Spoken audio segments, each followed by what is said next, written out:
الحمدللہ رب العالمین والصلاة والسلام علی سید الانبیاء والمرسلین قال اللہ تعالی وتبارک فی القرآن المجید والفرقان الحمید بسم اللہ الرحمن الرحیم قل ان کان آباؤکم وابناؤکم واخوانکم وازواجکم وعشیرتکم واموال اقترفتموها وتجارة تخشون کسادها ومساکن ترضونها احب الیکم من اللہ ورسولہ وجہاد فی سبیلہ فتربصوا حتی یاتی اللہ بامرہ واللہ لا یہدی القوم الفاسقین۔ صدق اللہ مولانا العظیم وصدق رسولہ النبی الکریم الرؤوف الرحیم۔ اللہم نور قلوبنا بالقرآن وزین اخلاقنا بالقرآن وادخلنا الجنة بالقرآن ونجنا من النار بالقرآن۔ قال اللہ تعالی وتبارک فی شان حبیبہ مخبرا وعامرا ان اللہ وملائکتہ یصلون علی النبی یا ایہا الذین آمنوا صلوا علیہ وسلموا تسلیما الصلاۃ والسلام علیک یا رسول اللہ وعلی آلک واصحابک یا محبوب رب العالمین الصلاۃ والسلام علیک یا رسول اللہ وعلی آلک واصحابک یا راحت العاشقین۔ تمام حمد و ثنا، تعریف و توصیف اللہ جل مجدہ الکریم کی ذات پاک کے لیے، جو خالق کائنات بھی ہے اور مالک شش جہات بھی۔ اللہ جل وعلا کی حمد و ثنا کے بعد حضور نبی اکرم، شفیع امم، رسول محتشم، نبی مکرم، اللہ کے پیارے، امت کے سہارے، رب کے محبوب، دانائے غیوب، مالک رقاب امم، فخر عرب و عجم، والی کون و مکان، سیاہ لا مکان، سید انس و جان، سرور لالا رخاں، نیر تاباں، سرنشین مہوشاں، ماہ خوباں، شہنشاہ حسینہ، تتمہ دوراں، سر خیل زہرہ جمالاں، جلوہ صبح ازل، نور ذات لم یزل، باعث تکوین عالم، فخر آدم و بنی آدم، نیر بطحا، رازدار ما اوہا، شاہد ما طغا، صاحب علم نشرہ، معصوم آمنہ، احمد مجتبیٰ، حضرت محمد مصطفیٰ صلی اللہ علیہ وسلم کے حضور ناز میں اپنی عقیدتوں، ارادتوں اور محبتوں کا خراج پیش کرنے کے بعد واجب الاحترام، ذوی الاحتشام برادران اسلام، السلام علیکم ورحمۃ اللہ وبرکاتہ۔ سورہ توبہ کی آیت نمبر 24 آپ کے سامنے تلاوت کرنے کا شرف نصیب ہوا، اور اسی کے ضمن و ذیل میں کچھ باتیں آپ کے گوش گزار کروں گا۔ اللہ تعالیٰ میری زبان پہ کلمت الحق جاری فرمائے۔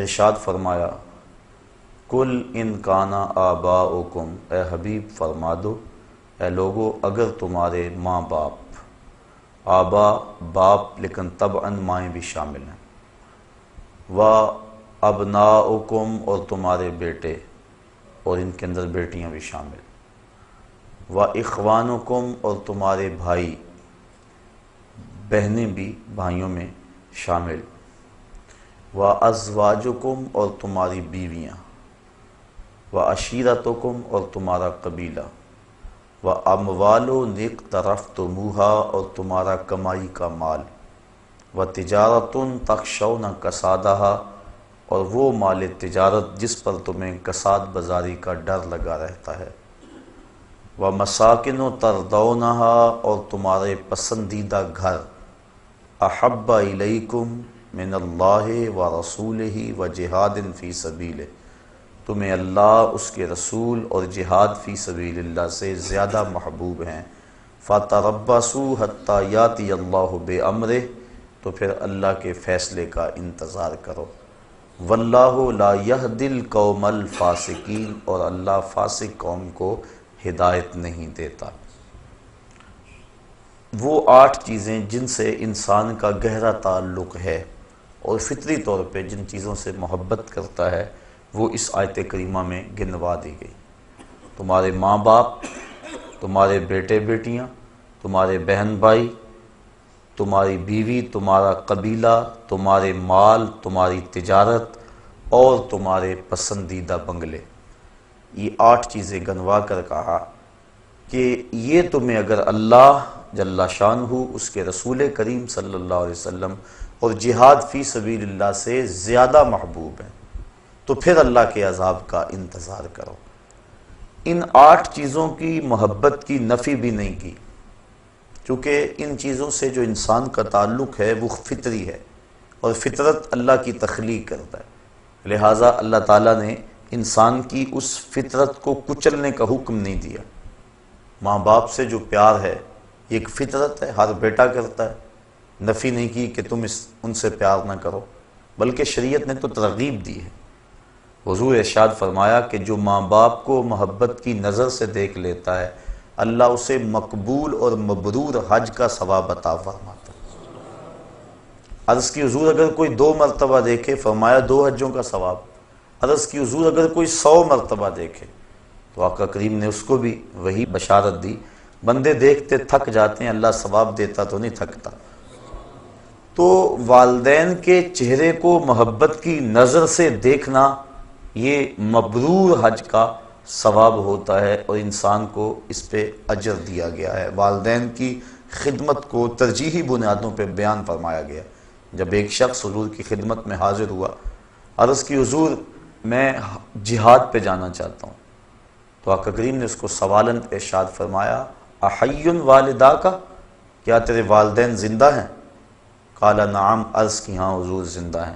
قال ففیہما فجاہد، کہا ان کی خدمت کر، یہ تیرا جہاد ہے۔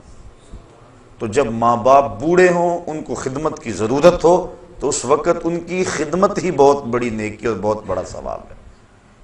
ماں باپ بیماری میں تڑپ رہے ہیں اور بیٹا جہاد کرنے جا رہا ہے، شریعت نے حوصلہ شکنی کی ہے۔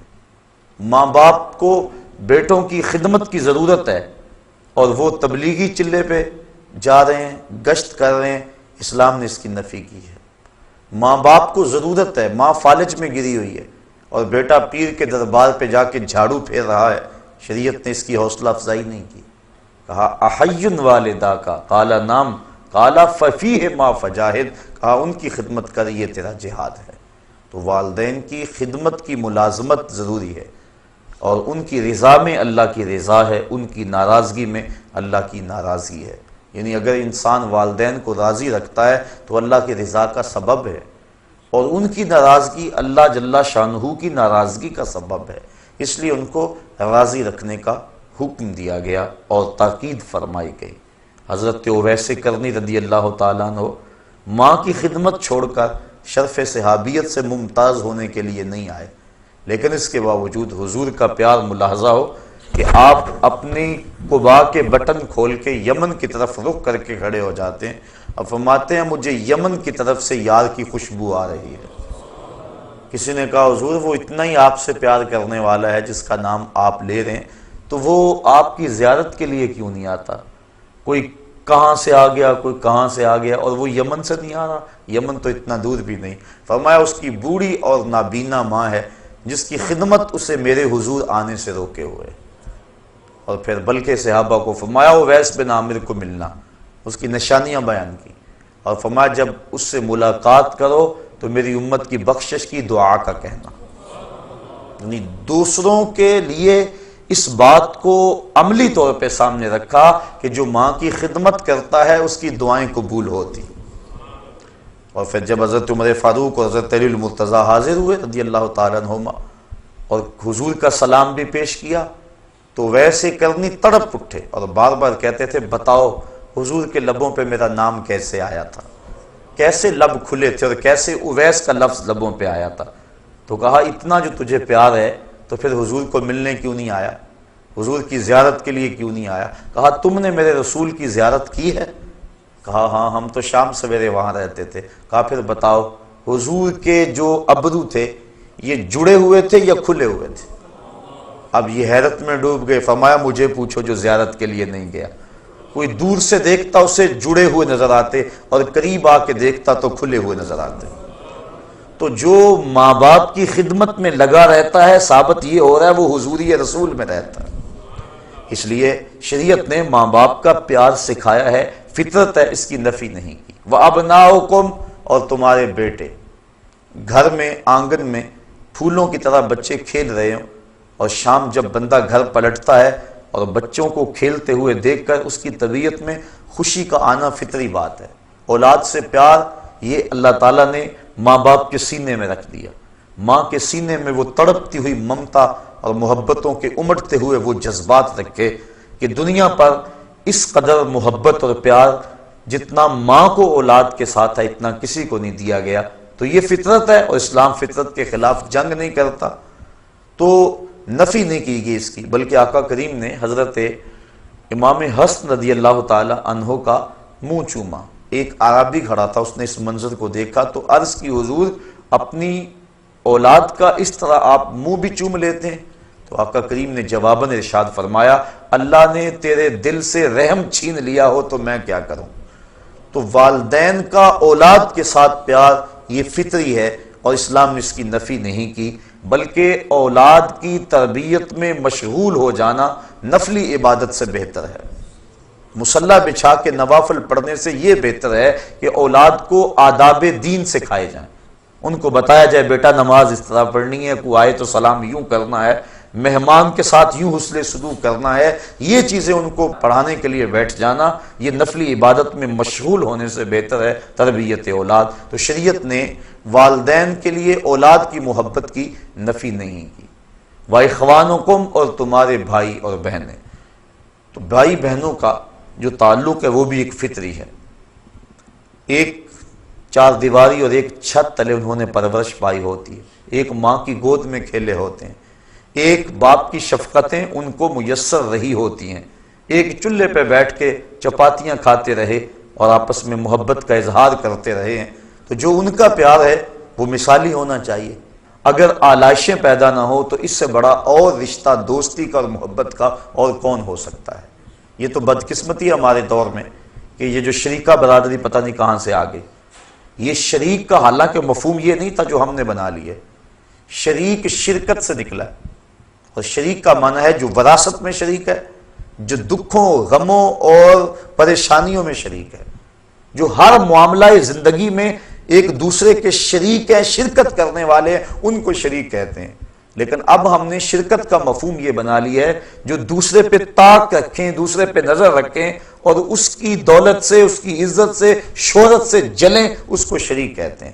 ہم سکی بیٹی کی شادی رچائیں تو یہ فکر لاحق ہو جاتی ہے کہ اگر کھانا کم پڑ گیا، مہمان زیادہ آ گئے، بارات بے تحاشا آ گئی، تو اگر کھانا کم پڑ گیا تو شریکوں کی نظر پڑ گئی تو یہ اس بات کو ایشو بنا لیں گے اور اس بات کا تمسخر اڑائیں گے، تذلیل کریں گے۔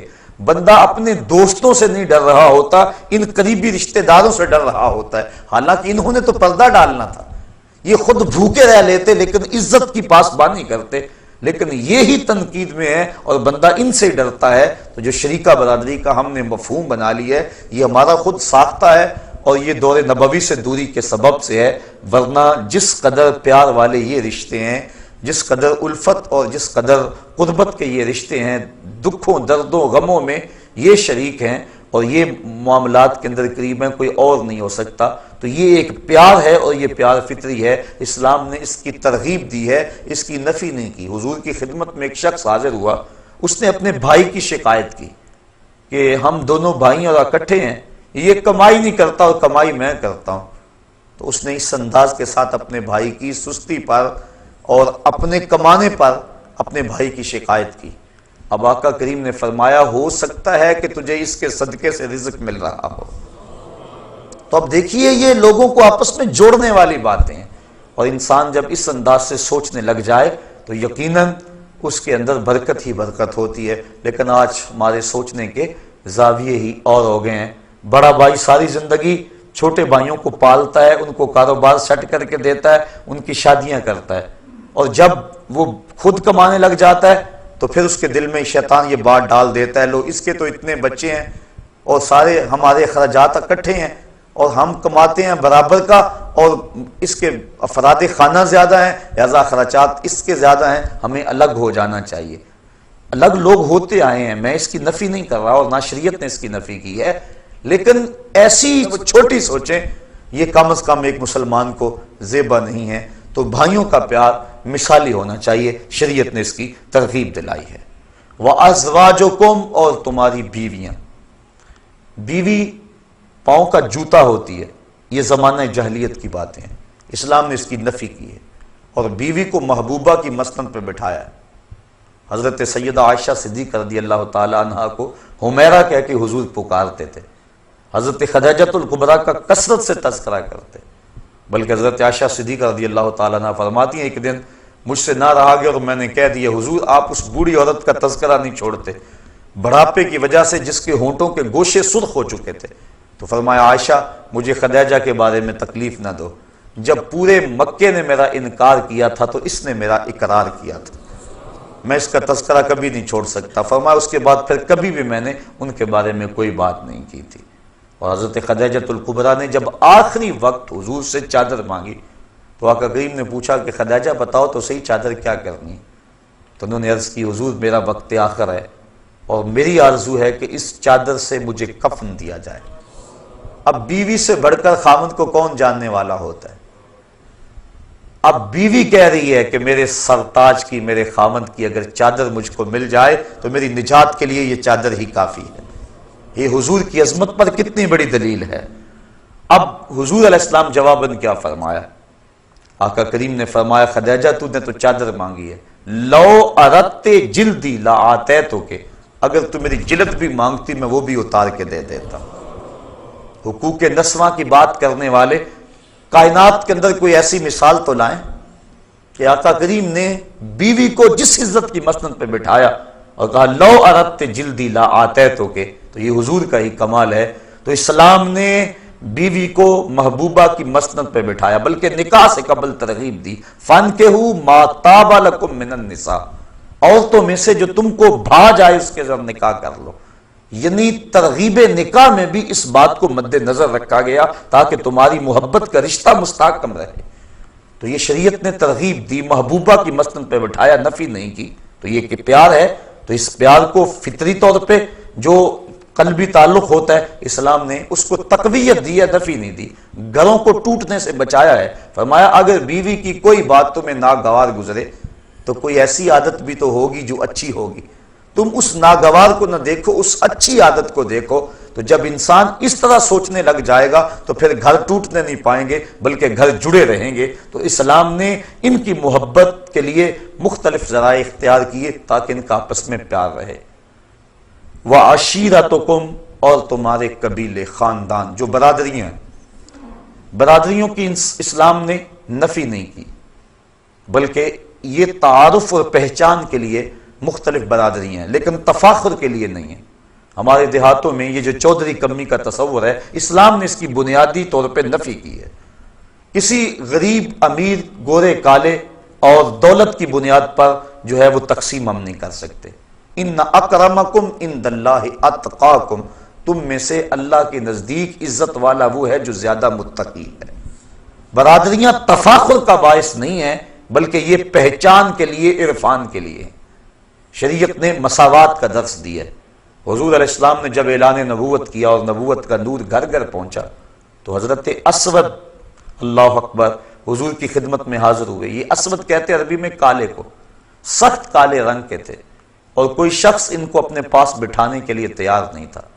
ایک غلام دوسرے کالے رنگ کے، انتہائی جو ہے وہ رنگت میں سیاہی، عرب میں سب سے کالے رنگ کے یہ شخص تھے۔ عرض کی حضور اگر میں اسلام لاؤں تو مجھے کیا ملے گا؟ فرمایا جو ابو بکر و عمر کو ملا وہی تمہیں ملے گا، جو حقوق و فرائض ان کے ہوں گے وہی حقوق و فرائض تیرے ہوں گے، اور اگر جس صف میں وہ کھڑے ہوں گے اسی صف میں تو کھڑا ہوگا، اور اگر اتفاق سے تو پہلے آ جائے اور بعد میں آئے تو اگلی صف میں کھڑا ہوگا، وہ پچھلی صف میں کھڑے ہوں گے۔ کوئی اتھارٹی نہیں ہے کسی کے پاس کہ تجھے اگلی صف سے اٹھا کر پچھلی صف میں کر دیں کہ تو کالا ہے، تو غلام ہے، تیری رنگت میں سفیدی نہیں ہے، تو سرخ رنگ کا مالک نہیں ہے۔ یہ اسلام کا دیا ہوا نظام ہے، یہ اسلام کا دیا ہوا مساوات کا درس ہے۔ تو برادریاں، قبیلے، ان سے انسان کا تعلق ہے لیکن تفاخر کے طور پہ نہیں بلکہ پہچان کے لیے ہیں، تو ان سے جو انسان کی رغبت ہے، اپنی برادری سے جو انسان کی اپنائیت ہے، اسلام نے اس کی نفی نہیں کی، یہ ایک فطری بات ہے، انسان رجحان رکھتا ہے۔ وَأَمْوَالُ اقْتَرَفْتُمُوهَا، اور تمہاری کمائی کے مال، شریعت نے اس کی بھی نفی نہیں کی کہ تم مال نہ کماؤ۔ یہ بعض شخصیات یا تنظیمات یا مختلف فکر و فلسفہ دینے والے اس بات کی بڑے زور سے نفی کرتے ہیں کہ مال نہیں ہونا چاہیے، جبکہ شریعت اسلامیہ میں اس کی اس انداز سے نفی نہیں ہے۔ کسی ملک کی یا فرد کی یا قوم کی اگر معیشت ہی نہیں ہے تو وہ قوم کس طرح ترقی کی راہیں حاصل کر سکتی ہے؟ آج آپ دیکھتے ہیں کہ چائنا سپر پاور بننے جا رہا ہے، کیا وجہ ہے؟ صرف اس کی معیشت کو استحکام ہے۔ جب کسی قوم کی معیشت درست ہوگی اور مستحکم ہوگی تو وہ قوم آگے بڑھ جائے گی، اور اس دور کا سب سے بڑا بمپ معیشت ہے۔ اگر کسی قوم کی معیشت نہیں ہے، چاہے اس کے پاس ٹیلنٹ جتنا مرضی موجود ہے، جتنے مرضی اس کے پاس صلاحیتیں موجود ہیں، اس قوم کو کبھی بھی رہنما نہیں مانا جاتا۔ تو معاش ہر دور کے اندر عزتوں کا سبب رہا ہے، معاش کی وجہ سے کسی کو معزز جاننا، اس کی نفی کی گئی ہے، لیکن ہر دور میں تقریباً رہا یہی ہے کہ جس کے پاس دولت کی کثرت ہوتی ہے اس کی رائے کو معتبر سمجھا جاتا ہے اور وہی قیادت کا اہل سمجھا جاتا ہے۔ تو اس لیے معاش پہ قبضہ ہونا اور معیشت کا مستحکم ہونا یہ ضروری ہے، اسلام نے اس کی نفی نہیں کی ہے۔ دنیا بھی بہتر ہو، آخرت بھی بہتر ہو۔ شاید میں نے کسی درس میں عرض بھی کیا تھا کہ ایک شخص حضور کی خدمت میں حاضر ہوا اور اس کی حالت سخت کمزور تھی، جس طرح چوزا کمزور ہوتا ہے اس طرح وہ کمزور تھے۔ حضور نے اس صحابی کو دیکھ کر فرمایا کہ تیری یہ حالت کیا ہوئی؟ تو اس نے عرض کی حضور میں نے اللہ سے ایک دعا مانگی کہ جو دکھ، تکلیفیں، اذیتیں، عذاب آخرت میں میرے مقدر کے ہیں وہ دنیا پہ آ جائیں تاکہ میں دنیا سے فارغ ہو کے آخرت میں صاف ہو کے جاؤں۔ بظاہر بڑی خوبصورت دعا تھی، لیکن حضور نے اس کو اس دعا پر داد نہیں دی۔ فرمایا تو نے یہ کیوں کہا کہ جو دکھ آنے ہیں آخرت میں نہ آئیں اس کے حصے کے دنیا پہ آ جائیں؟ فرمایا تو نے یہ کیوں نہیں کہا ربنا آتنا فی الدنیا حسنۃ وفی الآخرۃ حسنۃ، اے اللہ مجھے دنیا میں بھی بہتریاں دے دے، آخرت میں بھی بہتریاں دے دے۔ تو بندہ مومن دو جہانوں کی بہتریاں مانگتا ہے، یہ نہیں یہاں دب کے ہی رہیں، امریکہ کے تھلے لگ کے رہیں یہی ہمارا مقدور ہے، یہ مسلمان کا مزاج نہیں ہے۔ بلکہ مسلمان کا مزاج کیا ہے؟ وَالَّذِي أَرْسَلَ رَسُولَهُ بِالْهُدَى وَدِينِ الْحَقِّ لِيُظْهِرَهُ عَلَى الدِّينِ كُلِّهِ، اللہ نے رسول کو حق کے ساتھ مبعوث کیا ہے تاکہ یہ دین تمام دینوں پہ غالب آ جائے۔ غلبہ اسلام یہ ہمارا خواب ہے، اور اس کی تعبیر کے لیے ہم نے حالات کے مطابق ہر ذریعے کو جو شریعت کے کسی ضابطے سے نہ ٹکراتا ہو اسے اختیار کرنا ہوگا۔ لہٰذا اگر مال کی نفی کی جائے تو زکوٰۃ کہاں ہوگی؟ اگر مال کی نفی کر دی جائے تو حج پر جو استطاعت کی شرط ہے وہ پھر کس کھاتے میں جائے گی؟ اس لیے یہ ذہن دینا قوم کو، یہ سوچ دینی کہ جو ہے وہ مومن کا کیا تعلق مال سے، تجارت سے، کاروبار سے، یہ مسلمانوں کو کمزور کرنے والی بات ہے۔ اور بطور حوالہ میں آپ کے سامنے برطانیہ کی نو آبادیاتی وزارت کا جاسوس مسٹر ہیمفر، جس نے سلطنت عثمانیہ کو توڑنے کے لیے اہم کردار ادا کیا ہے، اس کی یادداشتیں اب مرتب ہو کے چھپ کے آ گئی ہیں، مارکیٹ میں دستیاب ہے۔ سلطنت عثمانیہ کو اس جاسوس نے اس پر محنت کی اور اس کے لیے اس نے بڑا ورک کیا، اور اس حکومت کو توڑنے کے لیے اقبال بھی چیخا تھا، دیکھ مسجد میں شکست رشتہ تسبیح شیخ، اور بت کدے میں برہمن کی پختہ زناری بھی دیکھ، چاک کر دی ترک نادان خلافت کی قبا، سادگی مسلم کی دیکھ اوروں کی عیاری بھی دیکھ۔ تو وہ جو مسٹر ہیمفر تھا جس نے کام کیا برطانوی نوآبادیاتی وزارت کے جاسوس کے طور پہ یہاں عرب میں، تو اس نے بیان کیا اپنی یادداشتوں کے اندر کہ مجھے 15-16 پوائنٹس پہ کام کرنے کا کہا گیا اور اس پہ میں نے کام کیا۔ ان میں سے 2 چیزیں یہ تھیں کہ مسلمانوں کو یہ ذہن دینا کہ تمہارا کاروبار اور تجارت سے تعلق نہیں ہے، تم اللہ والے لوگ ہو، تسبیح پکڑو اور کسی حجرے میں بیٹھ جاؤ، یہ چیز راسخ کرنی تاکہ قوم کا زیادہ حصہ اس سمت آ جائے اور قوم مفلوج ہو جائے۔ اور دوسرا یہ ذہن دینا کہ تمہارا سیاست سے تعلق نہیں ہے، اور سیاست کو دین سے الگ کر کے پیش کیا جائے، تاکہ جو علماء اور مشائخ کا طبقہ ہے، جو قائدین ہیں، اور وہ اس سے دستبردار ہو جائیں اور قوم سیاست سے الگ تھلگ ہو جائے، اور ان لوگوں کے ہاتھ میں سیاست رہے کہ جو مذہبی حمیت اور غیرت نہیں رکھتی، تو نتیجتاً ان سے حکومت چھیننا اور ان کے اوپر جو یلغار ہم کرنا چاہ رہے ہیں وہ ان کے اوپر آسان ہو جائے۔ تو وہ کہتا ہے مجھے ان 16-17 کاموں میں سے 2 کام یہ سونپے گئے تھے، اور اس نے پوری شدت اور پوری محنت کے ساتھ اس پہ کام کیا کہ مسلمانوں کو ذہن دیا جائے کہ تمہارا تجارت سے کیا غرض، کاروبار سے کیا غرض، اور تمہارا سیاست سے کیا غرض، تم سیاسی نہیں ہوتے ہو۔ آج بھی ہم میں سے کئی لوگ ہیں جو کہتے ہیں ہم غیر سیاسی ہیں۔ مسلمان قدم قدم پہ سیاسی ہے، وہ سوچتا ہے عالم اسلام کے فروغ کے لیے، عالم اسلام کی بقا کے لیے، عالم اسلام کو تمام ادیان پہ غالب کرنے کے لیے، دین اسلام کو وہ منصوبہ بندی کرتا ہے۔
لگا رہتا ہے، اور وہ دھڑکا ہی انسان کو منصوبہ بندی کرنے کا ذہن دیتا ہے، اور اس کے نتیجے کے اندر انسان کاروباری طور پہ آگے بڑھتا ہے۔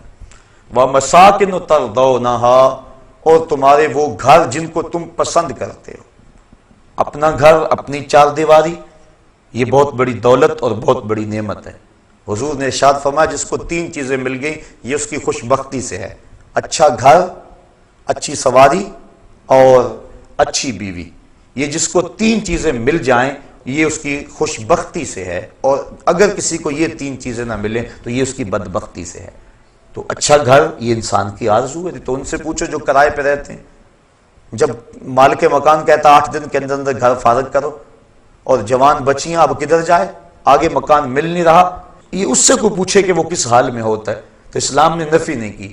ہاں گھر ضرورت کے لیے ہو، تفاخر کے لیے نہ ہو، احساس لوگوں کو دینے کے لیے، اپنی ٹھاٹ باٹ کا اظہار کرنے کے لیے، اس کی نفی کی۔ گنبد نما مکانوں کی تعمیر کو شریعت میں ناپسند کیا گیا، لیکن آسودگی کا گھر، ضرورت کا گھر، اس کا حساب نہیں ہوگا، لیکن جو ضرورت سے زائد ہوگا اس کا حساب ہوگا۔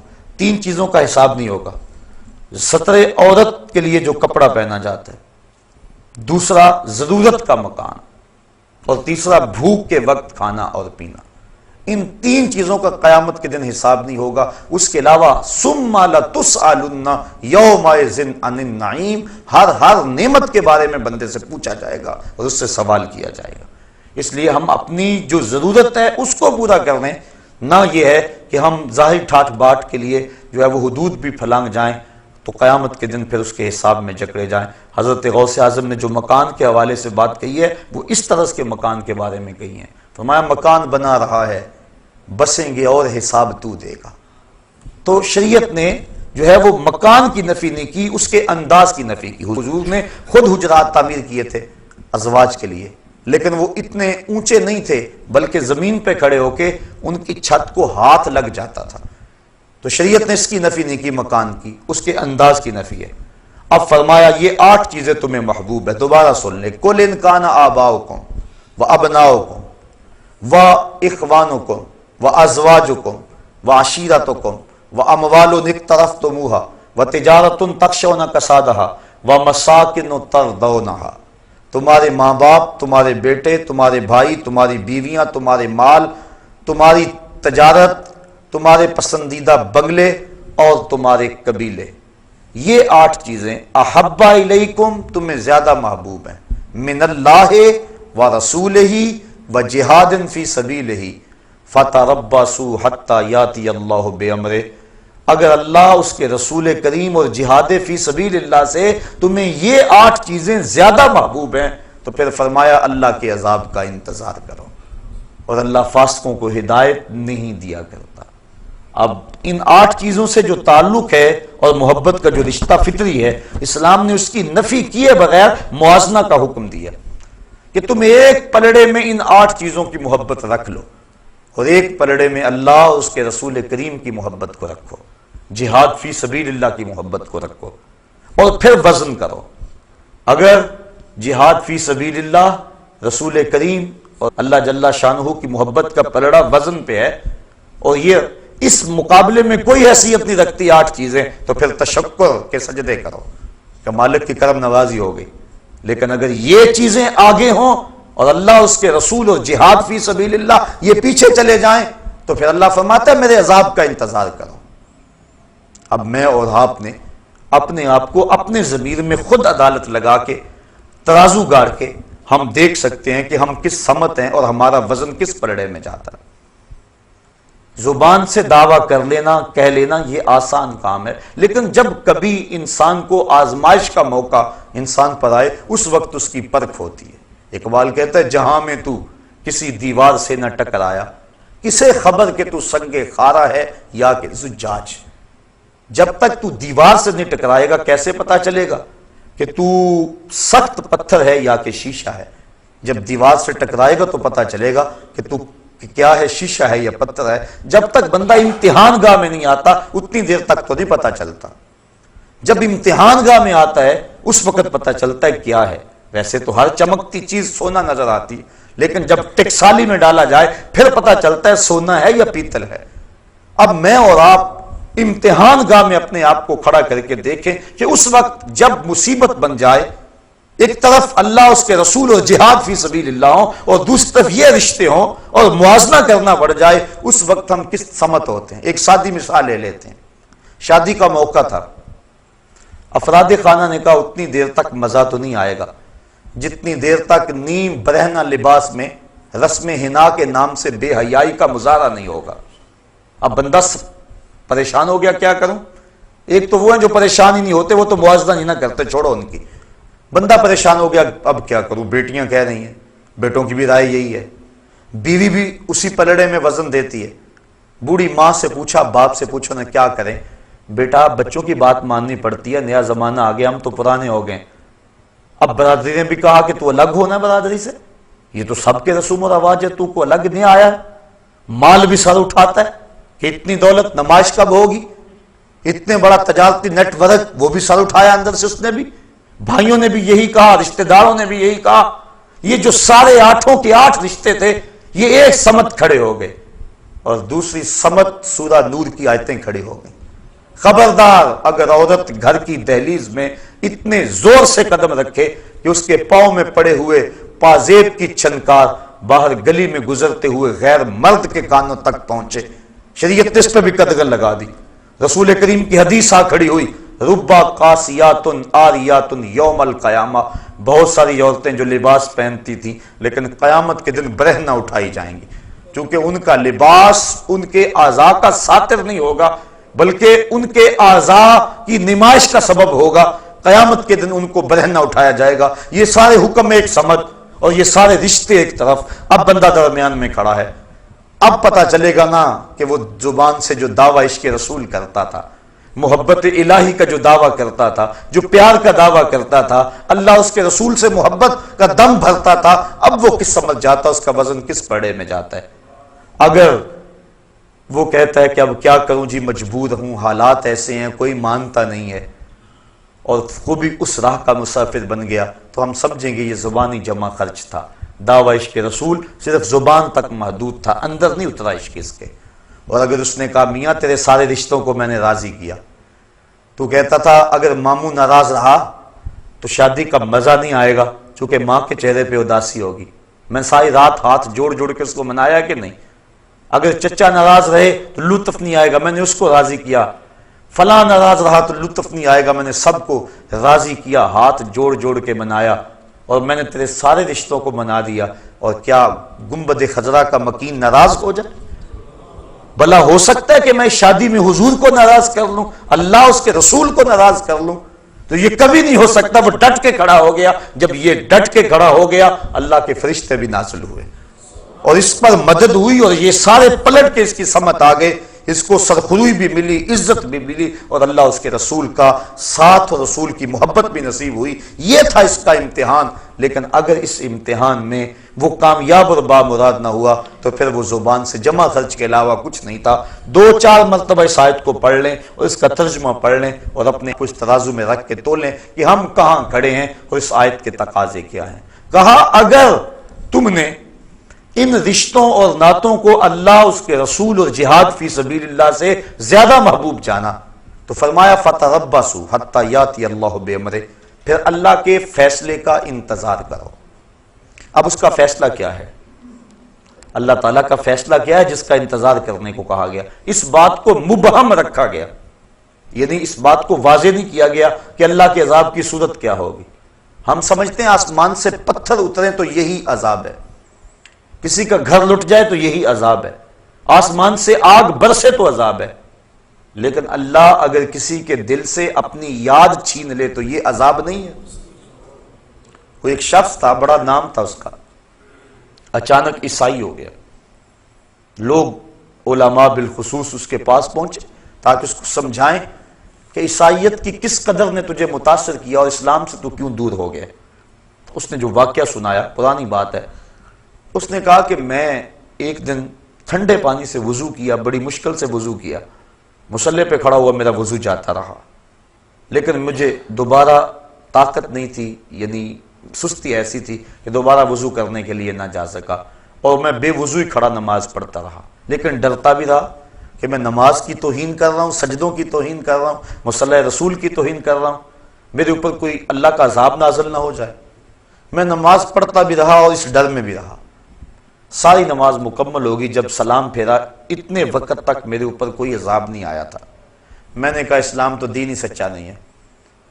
میں نے اسلام کو چھوڑا اور عیسائیت کو قبول کر لیا کہ میں نے توہین کی، مصلی رسول کی، اور میرے اوپر کوئی عذاب نہیں آیا، لہٰذا اسلام دین سچا نہیں۔ یہ تھا میرے عیسائی ہونے کا سبب۔ تو علماء نے کہا تو سمجھتا ہے میرے اوپر عذاب کوئی نہیں آیا، اس سے بڑا عذاب اور کیا ہو سکتا ہے؟ اللہ نے اپنا دین چھین لیا، اس سے کیا بڑا عذاب ہو سکتا ہے؟ اس نے اپنا دین چھین لیا تجھ سے۔ تو اب ذرا غور کیجئے، اللہ کسی سے اپنا دین چھین لے اور توفیق حق سلب کر لے تو اس سے بڑا عذاب کیا ہو سکتا ہے؟ تو اب فرمایا اگر تم ان رشتوں کو، ان چیزوں کو، ان 8 چیزوں کو اللہ جل شانہ، اس کے رسول کریم اور جہاد فی سبیل اللہ سے زیادہ محبوب جانو گے، فتربصوا، پھر انتظار کرو، حتی یاتی اللہ بامرہ، کہ اس کا فیصلہ آ جائے۔ آگے فرمایا واللہ لا یہدی القوم الفاسقین، اللہ فاسق قوم کو ہدایت نہیں دیتا۔ کیا مطلب؟ وہ ہدایت کے جو اسباب ہیں ان سے صرف نظر کر جاتے ہیں۔ مجھے بڑی اچھی طرح یاد ہے، ہم بچے تھے بالکل، اپنے اساتذہ کے ہمراہ کہیں پیدل سفر پہ جا رہے تھے، راستے میں یہ جو بٹن ہوتے ہیں ان کی ایک پلاسٹک کی تھیلی ملی، ایک طالب علم نے شوق سے، خوشی سے کہ مجھے گمگشتہ چیز ملی، اٹھائی، اور استاد جی یہ دیکھو بٹن ملے ہیں۔ مان لگے بیٹا پھینک دو، مالے لکتا ہے 6 ماہ تک کہاں اس کا مالک تلاش کرتے پھرو گے۔ بٹن پھینک دیے گئے، لیکن استادوں نے ٹھنڈی آ بھری۔ ہم نے پوچھا کیا ماجرا ہوا؟ مان لگے سمجھے نہیں اس کی تعبیر کیا ہے؟ کہا ہم تو نہیں سمجھ پائے، بٹن مل گئے پھینک دیے، کسی کے گر گئے ہوں گے۔ فرمایا بیٹا نہیں، ایسا نہیں ہے، بلکہ ہمیں تنبیہ کی گئی ہے کہ اپنے گریبان میں جھانک کے دیکھو۔ یہ جو ہمیں راستے سے اچانک بٹن ملے ہیں تو اس کا مطلب یہ ہمیں تنبیہ کی گئی ہے کہ ذرا اپنے گریبان میں جھانک کے دیکھو۔ تو جب کسی کو ہدایت ملتی ہے تو ایسے معمولی واقعات سے مل جاتی ہے، اور جب ہدایت نہیں ملتی 1,00,000 انسان زمین میں دھنس گیا، ملبے اوپر آ گئے اور وہی قبریں بن گئی، پہاڑ ٹکرائے، پلازے کے پلازے زمین میں جذب ہو گئے، اور موت کا وہ جھٹکا، اس کی کھٹک ہمارے مکانوں، ہمارے محلوں اور کوٹھیوں تک بھی پہنچی۔ ایک جھٹکا اور لگ جاتا ہمارا بھی وہی حال ہونے والا تھا. لیکن اتنے انسانوں کی چیخیں، سسکیاں، آہیں، رونا اور ان کا قبر میں بے گور و کفن اور جنازے کے بغیر دفن ہو جانا، یہ ہمارے ہلانے کے لیے کچھ سبب نہ بنا، اور ہم جہاں تھے وہیں رہے. پوری قوم ایک انچ بھی نہ سرک سکی اپنی جگہ سے. تو جب انسان اللہ، اس کے رسول اور جہاد فی سبیل اللہ سے جو ہے ان رشتوں کو ترجیح دیتا ہے، اللہ فرماتا ہے ایک تو میرا عذاب کا انتظار کرے، دوسرا ان فاسقوں کو پھر اللہ ہدایت نہیں دیا کرتا. بڑے بڑے سامان ہدایت کے آ جائیں لیکن وہ اس سے عبرت نہیں لیتے، بلکہ وہ اسی طرح زندگی گزارتے رہتے ہیں. ہم دیکھیں کہیں ایسا تو نہیں ہے کہ ان بدلتے ہوئے حالات کے باوجود بھی ہم عبرت کی راہوں پہ نہیں آ رہے. کہیں ایسا تو نہیں کہ ہمارے یہ رشتے اللہ اس کے رسول سے کہیں محبت میں زیادہ تو نہیں ہیں. ہم ضرور اپنے آپ کو دیکھیں، سوچیں، اس پہ تفکر کریں. صحابہ کی تو زندگی دیکھیے. ایک صحابی حضور کی خدمت میں حاضر ہوا، بیٹھا، سلام لیا، آقا نے جواب نہیں دیا. بڑا پریشان ہوا، عرض کی حضور مجھ سے کون سی غلطی ہو گئی کہ آپ نے میرے سلام کا جواب نہیں دیا. حضور کا ناراض ہو جانا صحابہ پر قیامت سے کم نہیں تھا. سورہ توبہ اٹھاؤ، حضرت کعب بن مالک سے ناراض ہو گئے حضور. غزوہ تبوک میں یہ 3 سال پیچھے رہ گئے تھے. سورہ توبہ میں تفصیلی واقعہ موجود ہے. اللہ ارشاد فرماتا ہے زمین وسیع ہونے کے باوجود ان پر تنگ کر دی گئی. کہتے ہیں میں حضور سے سلام لیا، حضور جواب نہ دیا. میں صحابہ کی طرف آیا، انہوں نے منہ پھیر لیے. بڑا پریشان ہوا، گھر آ گیا کہ بیوی سے جا کے کہانی سناؤں گا. لیکن بیوی دوسری سمت منہ کر لیا. میں نے بولا، اس نے بات نہ کی. میں نے کہا تجھے کیا ہوا؟ کہا سنا ہے اللہ کے رسول تجھ سے نہیں بولتے. اجڑ گیا، دل اجڑ گیا، بچے بھی نہیں بول رہے. کہتے ایک دن میں بازار سے گزر رہا تھا، مجھے کسی شخص نے کاغذ کا ٹکڑا دیا. میں نے اس کو کھول کر دیکھا تو کسی قبیلے کے سردار کا رکا تھا. اس میں لکھا تھا میں پتا چلا ہے کہ تیرا نبی تجھ سے ناراض ہو گیا، تو تو بڑا قابل اور باصلاحیت آدمی ہے، تو ہمارے پاس آ جا، ہم تجھے عزت دیں گے، وقار دیں گے، تجھے منصب دیں گے. کہتے ہیں کہ مجھے غصہ آیا اور میں نے کاغذ پر ٹکڑے ٹکڑے کر دیے اور رونا شروع کر دیا. میں اتنا برا ہو گیا ہوں کہ دشمن بھی مجھے اپنا سمجھنے لگے. اور پھر سورہ توبہ کی وہ آیتیں نازل ہوئیں، بخشش اور مغفرت کا اعلان ان کے لیے آیا. تو حضور کا ناراض ہو جانا صحابہ کے لیے قیامت تھا. حضور نے سلام نہ دیا، وہ پریشان ہو گیا. عرض کی حضور کون سی میرے سے خطا سرزد ہو گئی؟ آقا نے اس کے ہاتھ کی طرف اشارہ کیا. سونے کی انگوٹھی پہنی تھی، اس نے اتار کے پھینک دیا. چونکہ ان الذھب والفضة حرام لذکور امتی، سونا اور چاندی میری امت کے مردوں کے لیے جائز نہیں ہے. عورتوں کے لیے یہ دونوں دھاتیں جائز ہیں، اور مردوں کے لیے صرف 4.5 ماشے سے، چاہے رتی بھر کام ہو، پورے 4.5 ماشے نہ ہو. چاندی کی ایک انگوٹھی مرد کے لیے جائز ہے، اس کے علاوہ سونا چاندی کسی صورت میں بھی مرد کے لیے جائز نہیں ہے. منع کر دیا گیا، روک دیا گیا. اب اس نے انگوٹھی اتاری اور پھینک دی. حضور نے سلام کا جواب دے دیا. گفتگو ہوتی رہی. جب لوگ اٹھ کے جانے لگے، یہ بھی اٹھ کے چل دیا. کسی نے کہا جناب انگوٹھی تو اٹھا لو، قیمتی ہے، سونے کی ہے، تم نہ پہننا، بیوی کو دے دینا، وہ اس کے لیے تو جائز ہے. کہا جس انگوٹھی پہ میرے آقا کی ناپسندیدگی کی نگاہ پڑ گئی ہے، میں اس کو اب کبھی بھی نہیں اٹھا سکتا. جس کو حضور نے ناپسندیدگی سے دیکھ لیا ہے، اب وہ میرے کام کی نہیں رہی. یہ تھا ان کا پیار اور یہ تھی ان کی محبت. مدینے کی گلی سے گزر رہے ہیں، ایک گنبد نما مکان بن رہا تھا بہت اونچا. کہا کس کا ہے؟ کہا فلاں انصاری کا ہے. زبان سے کچھ نہیں کہا، چہرے پہ ناگواری کے آثار ظاہر ہوئے. کسی نے اس انصاری کو جا کے بتا دیا. 2 4 5 دن بعد دوبارہ گزرے، دیکھا کہ وہاں مکان نہیں تھا. کہا میاں کل پرسوں یہاں ایک مکان ہوا کرتا تھا. کہا حضور وہ تو گرا دیا گیا. بلایا انصاری کو، میاں مکان کیوں گرا دیا؟ کہا سنا تھا آپ کو پسند نہیں، بس میں اس کے اندر بود و باش اور رہائش کیسے کر سکتا تھا جو آپ کو پسند نہیں ہے. اب دیکھ لیجئے یہ ہے ان کی محبت کہ حضور کی رضا کو کتنی اہمیت دیتے ہیں اور حضور کی ناراضگی سے کتنا ڈرتے ہیں. میں اور آپ اپنے آپ کو ذرا دیکھیں، ترازو کے ایک پلڑے میں رکھیں، اپنی محبتوں کو ایک پلڑے میں رکھیں، اللہ اس کے رسول کے ساتھ جو محبتیں ہیں ان کو ایک پلڑے میں رکھیں اور پھر وزن کریں.